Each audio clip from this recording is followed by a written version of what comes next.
Une digression, parce que tout le monde a peur de tout ça. Donc bonjour Gérard Guillaume, vous êtes le président donc, de Chronimed. Alors c'est quoi Chronimed?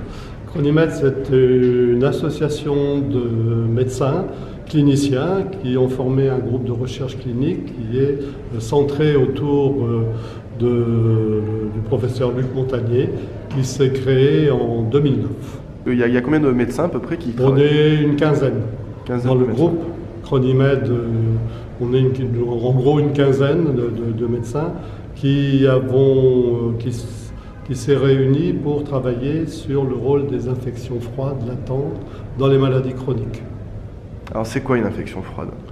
Une infection froide, c'est un processus infectieux qui reste latent, qui ne se manifeste pas comme une maladie infectieuse, c'est-à-dire avec de la fièvre, avec des frissons, avec des poussées comme ça, mais qui peut générer à notre expérience des pathologies qui, a priori, ne sont pas du tout identifiées comme d'origine infectieuse. Donc on a commencé à travailler sur l'autisme, sur la maladie de Lyme, et comme moi je suis rhumatologue, on a étendu à d'autres pathologies plutôt de type rhumatismal, comme la polyarthrite rhumatoïde, la spondylarthrite, et aujourd'hui on investigue un petit peu le Parkinson, la maladie d'Alzheimer, qui a priori n'ont strictement rien à voir avec des infections. Et en revanche, il semblerait quand même qu'il y ait des processus infectieux latents, froids derrière, qui peuvent participer à la pathogénie. D'accord. Et qu'est-ce qu'en tant que malade, nous, on peut attendre des travaux que vous menez?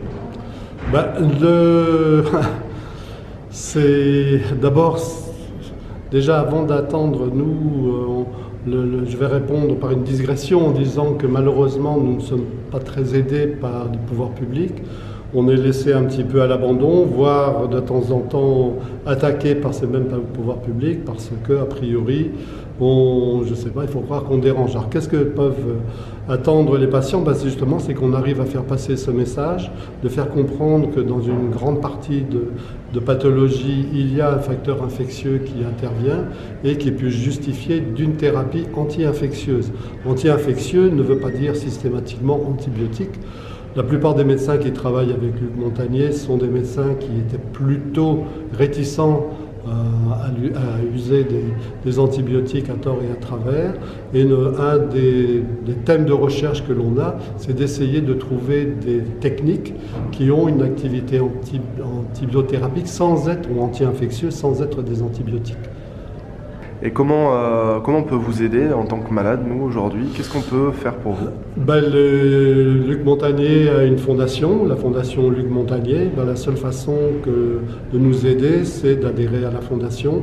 C'est la seule façon de récupérer des capitaux. Il faut savoir que le labo que nous utilisons est un laboratoire de recherche, donc il n'a pas le droit de faire payer des examens, contrairement à ce que j'ai lu dans Sciences et Vie, je crois, ou Sciences et Avenir récemment.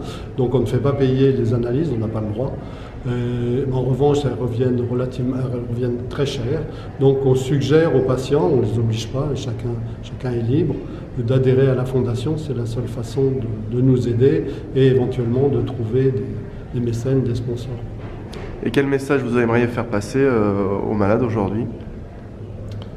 Que d'abord, la recherche, ça se fait ensemble. Je veux dire les patients ont besoin des médecins, bien entendu, mais les médecins ont besoin aussi des patients et d'avoir d'être à leur écoute, parce que c'est eux savent ce qu'ils ressentent, et on s'aperçoit d'ailleurs aujourd'hui qu'on a affaire à des pathologies qui n'entrent pas dans les cases classiques, qui nous ont tous éduqués, et que la plupart des patients se plaignent de polysymptômes, de polypathologies, et voilà, donc ça c'est un message que nous on entend, et on essaye d'y répondre. Malheureusement, encore une fois, non seulement nous ne sommes pas aidés, mais nous sommes souvent contrecarrés.